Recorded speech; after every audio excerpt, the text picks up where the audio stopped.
Hey, what's up, guys? It's your boy, the Spiritual Bodybuilder, and I'm here with another video. It's talking about the solar eclipse in Cancer in July. So this solar eclipse is a full, total solar eclipse. So what that means is, the moon temporarily blots out the sun there for a moment, and in that moment, that is when we get a blast of upgrades, if you will. It's like installing updates to the computer, right? And these updates will take anywhere from 3 to 6 months to fully materialize and process from the energetic body into the physical body and then into our reality, right?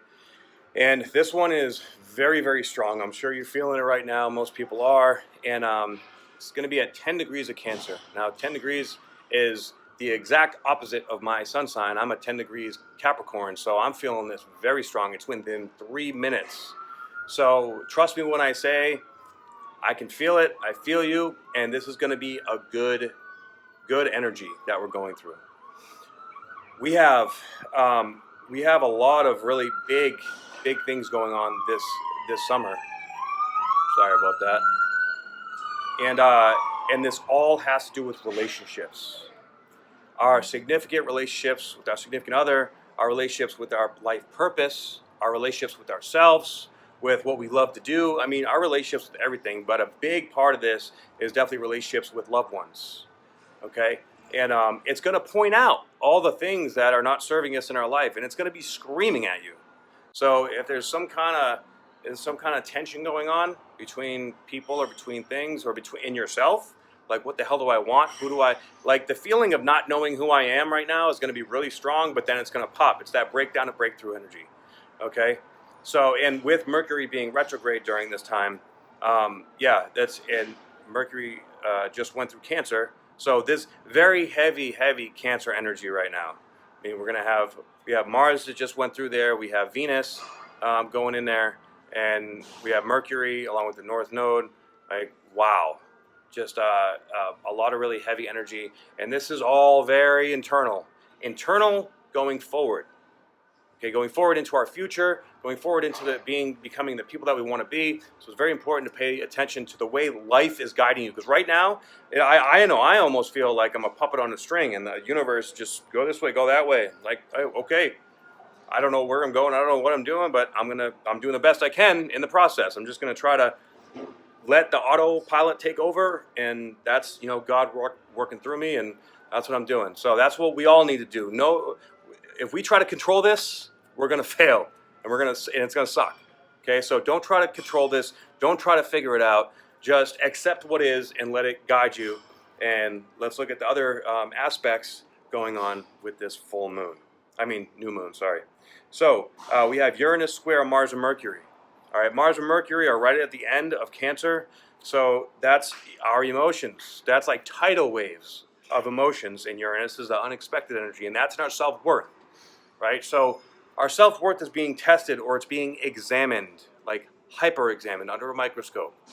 And it's going to be bringing up all this stuff that has to do with what do we feel insecure about? What do we feel like we're not good enough about? What do we feel like we're not competent in, that we want to be competent in, and why?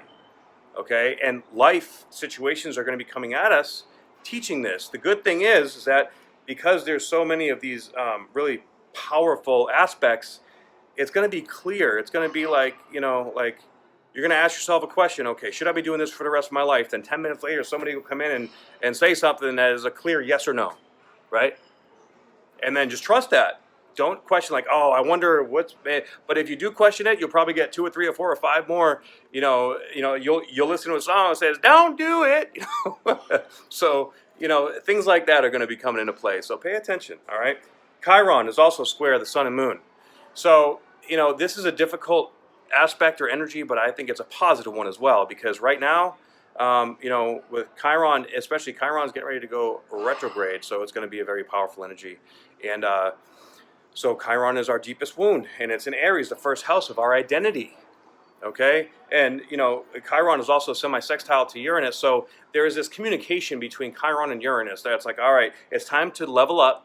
So we're going to bring all this vulnerability up and out, and we're going to make you feel it. And we're going to teach you this through some of the hardest parts of your life, but you're going to face it and you're going to go through it, and you're going to become a better person for it. Okay, so this is sort of like, if we want to go or not, it doesn't matter. The universe is grabbing our hand like, okay, come on, let's go. We're going. And you don't know where you're going, but then, you know, you just, like, once you let go, everything's going to be all right. Okay? Just take it one step at a time. All right? Neptune is trying the North Node. Wow. And Neptune just went retrograde. So when Neptune goes retrograde, the rose-colored glasses come off. So this is another aspect that gives us clarity and gives us understanding. And we have Neptune sextile Saturn as well. And that connection right there is clarity about life purpose, about our spiritual life purpose, about our mission here on Earth. That is our spiritual mission. Okay? So with that trining the North Node, that's just giving clarity and attention to our spiritual quest that we're on. So you may find yourself getting some aha moments and having some, you know, like enlightening things coming into your life and teaching you some things that you did not expect. So invite it, appreciate it. Yes, woohoo, let's do it. Jupiter is sesquiquadrate the North Node. So this is allowing us, you know, Jupiter is expanding its opening. This is a aspect of tension, but it's also allowing us to let go of this karmic baggage. Like sesquiquadrate is very karmic. Letting go of this karmic baggage, these ancestral, you know, behavior patterns and things that have been passed down from generation to generation, we are clearing through this process. And so a big theme here is like the family. What do we want our family to look like? What do we want our community to feel like? What kind of experience do we want to create? What kind of feng shui do we want to have in everything that we do in our home, in our community, at the gym, or doing meditation? You know, what are we going to create? And we're going to really magnetize that energy of what we want to create into our being and into our circle. And those bubbles are going to get real strong after this. So really right now, the people that are coming in, or the people that the people that are in are going to get a lot more in, like closer and deeper. The people that are out are going to get way out there, and the bubble is going to get solidified, and we're all and that energy is going to perpetuate itself. It's going to be very positive. It's going to be very very uplifting and very elevating. But in order to be able to get there, we have to let go. Okay, so control issues is going to be a big thing that comes up. If you have control issues, you're going to face them, let it go, deal with it, and move on, and you'll be so much happier that you did. Okay, and of course, Mercury is conjunct Mars. Now, you know, and Mercury, you know, getting ready to go retrograde around this time too. That makes the Mercury energy really strong. So we have Mercury energy really strong, Neptune energy really strong, and Chiron energy really strong. And in the middle of that, we have Uranus, you know, hitting this stuff too. And then of course we have the main opposition of Mercury, Mars, the North Node, and even Venus is creeping up in there, opposed the South Node, Saturn, and Pluto. Wow, so that energy is like the underlying main theme. We are breaking apart these structures in our life where there's an earthquake going on in everybody's life right now. It's crazy. And this earthquake is making room for a new soil to grow, for new energy, for new things to come into our lives. You know, but during that earthquake, it's scary as hell, right? So because we don't understand what's going on, and you know, it's the unknown. And human beings, by default, we fear the unknown. Okay, so we want to, you know, that's where quieting the mind and stillness and presence and meditation and, you know, self-care and relaxation and massage, they all help to mitigate all this crazy chaotic energy. So, you know, the better you eat, the better you will sleep, the better you will feel, the more you practice mindfulness, the more you'll be able to control your mind, your thoughts. Deep breathing will help to balance out your central nervous system, which will activate digestion and will activate the relaxation response. Don't want to push it too hard during this time. You're probably going to be more tired and exhausted than usual because all this energetic stuff going on is like getting an energetic workout, right? So keep that in mind, of course, and take your time with this. These energies can really sort of start hitting anywhere from a month before to a month after.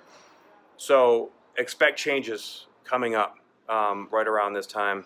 And it's going to be a wild 4th of July, I can tell you that. So thank you for watching. And if you have, please comment below on what you get going on and how you're feeling. And if you like this content, please like, share, and subscribe. And I'll see you guys in the next video. Peace.